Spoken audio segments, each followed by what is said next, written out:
নতুন করে মানে প্রত্যেকটা মানুষই জানে এরকম বলার কিছু নেই। পার্শ্ববর্তী যে রাজ্যগুলো আজকে বিহার বলুন, আজকে ইউপি বলুন বা গুজরাট বলুন, সেগুলো আমরা নিজের চোখে দেখতে পাচ্ছি যে কী হারে উন্নয়ন হয়েছে। আর তার অপোজিটে আমাদের আজকে পশ্চিমবঙ্গ, আজকে ৬,৬৩০খানার উপরে আমাদের কলকারখানা বন্ধ হয়ে গেছে। মানে এর দিয়ে খারাপ জায়গা আছে, যেখানে পশ্চিমবঙ্গকে একসময় ইন্ডাস্ট্রিয়াল হাব বলা হতো, সেই পশ্চিমবঙ্গ আজকে আমাদের একটা চাকরি নেই, না আছে নতুন কোনো ভ্যাকেন্সি, না কিছু। মানে সব দিক থেকে আমাদের বন্ধ করে দিয়েছে আজকের। আপনি যদি মিডিয়ার দিক দেখতে চান বা আমাদের নতুন নার্সের ভ্যাকেন্সি বন্ধ করে রেখেছে, পুলিশ ভ্যাকেন্সি বন্ধ করে রেখেছে, উইপ্রো মানে সব টোটাল ভ্যাকেন্সি, মানে যতটা ওনার হাতে আছে, হয় টিএমসি করলে আপনি চাকরি পাবেন, না হলে সেটাও পাবেন না। মানে সব টোটালি মানে এই একটা মানে দল কিভাবে দুর্নীতি করতে পারে পশ্চিমবঙ্গের মধ্যে, মমতা ব্যানার্জি আমাদের সেটা বুঝিয়ে দিয়েছে।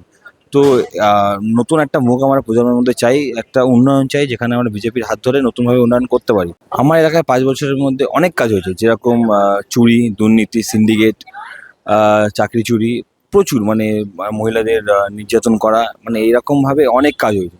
নতুন করে মানে প্রত্যেকটা মানুষই জানে এরকম বলার কিছু নেই।